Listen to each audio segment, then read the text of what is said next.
Hi friends, ఇప్పుడు మనం బీదర్లో ఉన్న నరసింహస్వామి టెంపుల్ దగ్గర ఉన్నాం. ఈ టెంపుల్ అయితే కేవ్లో ఉంటుంది. ఇక్కడ మనం సోమవారం దర్శనం చేసుకోవాలంటే 500 మీటర్స్ వాటర్లో ట్రావెల్ చేసుకుంటూ వెళ్ళాలి. అలాగే ఇక్కడ ప్రత్యేకత ఏంటంటే 365 రోజులు సోమవారి పాదాల నుంచి వాటర్ అయితే వస్తూ ఉంటుంది. ఈ వాటర్లో సల్ఫర్ ఉంటుంది, అందువల్ల చర్మ వ్యాధులు ఎవరికైనా ఉంటే పోతాయి. ప్లస్ ఏంటంటే ఇక్కడికి వచ్చిన వాళ్ళు పొట్టిగా ఉంటే తోడైతే తెచ్చుకోండి, వాటర్ లెవెల్స్ ఎక్కువ ఉన్నాయి. ప్లస్ మీరు ఫ్రెండ్స్తో వస్తే అసలు ఎక్కడ బోర్ కొట్టదు. ఈ 500 మీటర్స్ దర్శనం కూడా అసలు ఎక్కడ బోర్ కొట్టదు. చాలా అంటే చాలా ఎంజాయ్ చేస్తారు. ఇక్కడ వీకెండ్స్లో అయితే జనం చాలా ఎక్కువ మంది వస్తున్నారు. ఇదే రైట్ టైం అని చెప్పాలి దర్శనం చేసుకోవడానికి.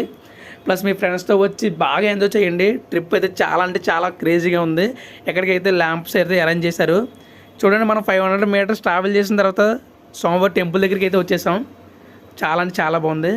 ఇలాంటి మంచి వీడియోల కోసం మన ఛానల్ సబ్స్క్రైబ్ చేసుకోండి. Thank you friends.